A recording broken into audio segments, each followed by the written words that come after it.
नमस्कार दोस्तों।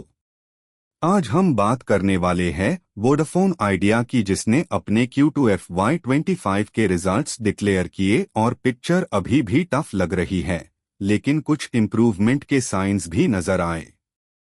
रेवेन्यू पिछले क्वार्टर के 10,896 करोड़ से थोड़ा बढ़कर 11,058 करोड़ तक पहुंच गया, जो कि हल्की सी ग्रोथ दिखता है।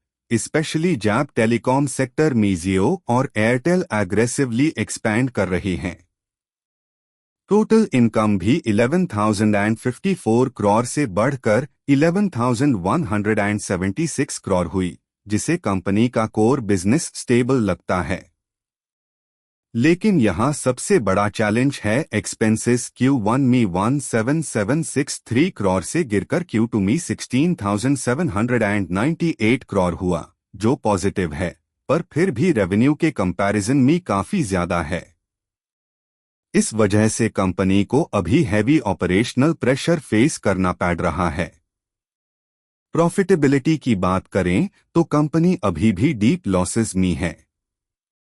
लॉस बिफोर टैक्स पिछले क्वार्टर के 6,632 करोड़ से इंप्रूव होके 5,584 करोड़ पार आ गया, और same number loss after tax भी है।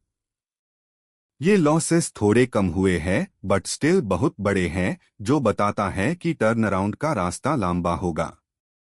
फाइनेंस कॉस्ट्स हाई Q2 में लगभग 4,772 करोड़ रही, मतलब कंपनी का बहुत सारा पैसा सिर्फ इंटरेस्ट चुकाने में जा रहा है। डिप्रीशिएशन और अमोर्टाइजेशन भी 5,415 करोड़ के आसपास रहा, जिसे ऑपरेशनल लॉस और भी वाइडन हो जाता है। नेटवर्क और IT आउटसोर्सिंग कॉस्ट्स लगभग 2,507 करोड़ तक पहुंच गए, जो इंफ्रास्ट्रक्चर मेंटेन करने की मजबूरी दिखाते हैं। स्पेक्ट्रम यूसेज चार्जेस भी 957 करोड़ से बढ़ते हुए 1064 करोड़ तक पहुंच गए सिक्वेंशियल बेसिस पर, जिसे रेगुलेटरी कॉस्ट प्रेशर भी बढ़ा हुआ है। EPS भी अभी नेगेटिव जोन में ही है।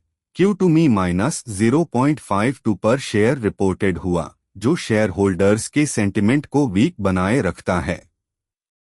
पैसे की कमी की वजह से 5G रोल आउट बहुत स्लो है, और सब्सक्राइबर बेस में भी एरोजन देखने को मिलता है, क्योंकि कस्टमर्स जियो और एयरटेल की तरफ माइग्रेट कर रहे हैं, जहां नेटवर्क क्वालिटी और स्पीड बेटर मिल रही है।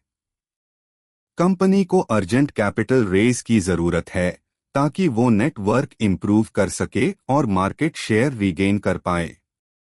वोडाफोन आइडिया पे अभी भी 2 लाख करोड़ के आसपास का डेट प्रेशर है, जिसे इंटरेस्ट बर्डन और ज्यादा कॉम्प्लिकेटेड बना देता है। वर्डिक्ट सिंपल है, वोडाफोन आइडिया एक हाई रिस्क बेट बना हुआ है। अगर company tariff hike, fund raising और नेटवर्क अपग्रेड में एग्रेसिव स्टेप्स ले पाई तो लॉन्ग रन में कमबैक पॉसिबल है और रिटर्न्स मल्टीबैगर जैसा हो सकता है। पर अगर एग्जीक्यूशन डिले होता रहा, कैश फ्लो टाइट होता गया और सब्सक्राइबर और गिरे, तो सर्वाइवल भी मुश्किल हो सकता है। इस कंपनी में इन्वेस्टमेंट सिर्फ वही इन्वेस्टर कंसिडर करे जो हाई रिस्क टॉलरेट कर सकते हैं और लॉन्ग टर्म वेट करने के लिए रेडी हो। शॉर्ट टर्म में मार्केट का रिएक्शन वॉलेटाइल हो सकता है, लेकिन कंपनी की ग्रोथ डायरेक्शन सही ट्रैक पर दिख रही है। आपको ये एनालिसिस कैसा लगा? अगर पसंद आया हो तो लाइक, शेयर और सब्सक्राइब करना मत भूलना। मिलते हैं अगले अपडेट में, तब तक के लिए हैप्पी इन्वेस्टिंग।